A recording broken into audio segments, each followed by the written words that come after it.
Hai guys, assalamualaikum warahmatullahi wabarakatuh. Di sini saya akan menjelaskan tentang nifak, gadab, dan kaswa al-kab.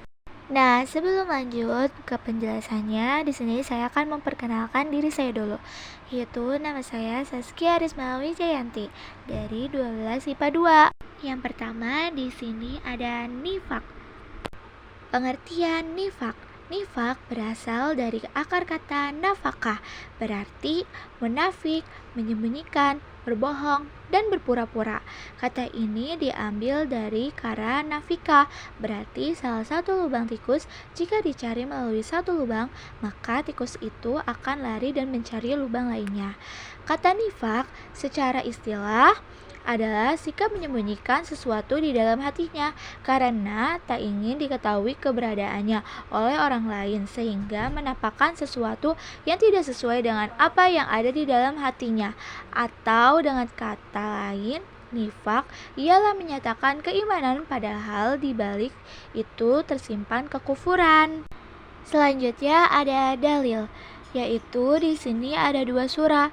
Yang pertama dari surah At-Taubah ayat 67. Innal munafiqina humul fasikun. Artinya sesungguhnya orang-orang munafik itu adalah orang-orang yang fasik. Yang kedua dari surah An-Nisa ayat 142. Inna munafiqina yuqadi'una Allah wa huwa qadi'uhum wa idza qamu ila shalah qamu kusala yura'unna nasa wa la yadkuruna allaha illa qalila.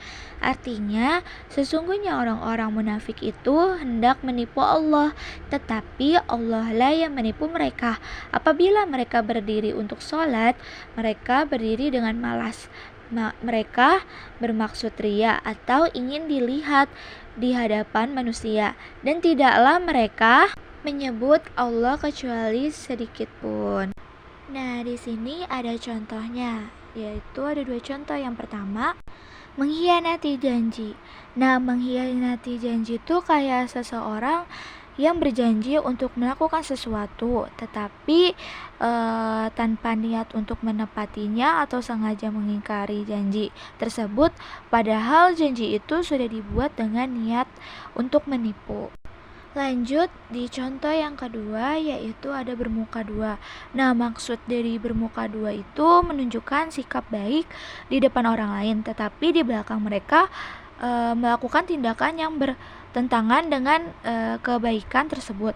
Misalnya, di depan orang lain ia menunjukkan dukungan, tetapi di belakang ia malah mengkritik atau merugikan orang tersebut. Selanjutnya, di sini ada cara menghindari. Nah, ada dua cara, yaitu yang pertama membiasakan berkata jujur. Jujur adalah sikap terpuji, di mana seseorang mengatakan sesuatu sesuai dengan kenyataan apa yang diketahui. Yang kedua, membiasakan diri untuk setia atau amanah setia. Atau amanah adalah sikap terpuji di mana seseorang berpegangan teguh pada janji, pendirian, dan kepercayaan. Selanjutnya ada gadab. Pengertian gadab. Gadab berasal dari kata gadiba yakdabu, berarti marah, mengamuk, murka, berang, gusar, jengkel, dan naik pitam. Kata gadab secara istilah adalah sikap tercela, di mana gejala darah dalam diri seseorang meningkat karena tidak senang pada perlakuan tidak panas.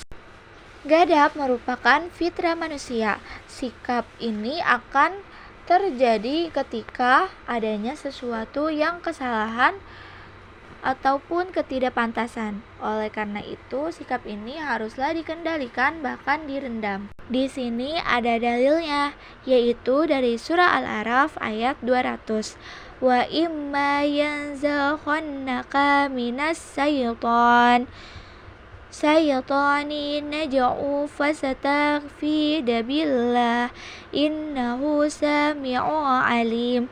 Artinya, dan jika setan datang menggodamu, maka berlindunglah kepada Allah. Sungguh, Dia Maha mendengar dan Maha mengetahui. Selanjutnya, di sini ada dua contoh. Yang pertama, mudah tersinggung. Nah, mudah tersinggung itu kayak orang yang memiliki sifat gadap, seringkali merasa tersinggung bahkan untuk hal-hal kecil yang memicu kemarahan berlebihan. Nah, yang kedua itu ada kurang berpikir rasional. Itu tuh kayak dalam keadaan marah, kemampuan seseorang untuk berpikir jernih dan rasional itu biasanya menurun, sehingga keputusan yang dibuat itu bisa merugikan. Selanjutnya di sini ada 5 cara menghindarinya. Yang pertama, meredam rasa amarah dengan sabar. Dalam agama Islam, orang kuat adalah orang yang mampu melawan dan mengengkang hawa nafsunya ketika marah. Yang kedua, meredam rasa amarah dengan berzikir kepada Allah. Yang ketiga, meredam rasa amarah dengan berwudu. Yang keempat, meredam rasa amarah dengan cara merubah posisi atau berdiam diri. Yang kelima, itu memberi maaf. Selanjutnya di sini ada kaswa al-qalb. Pengertian kaswa al-qalb dalam memahami arti dari keras hati.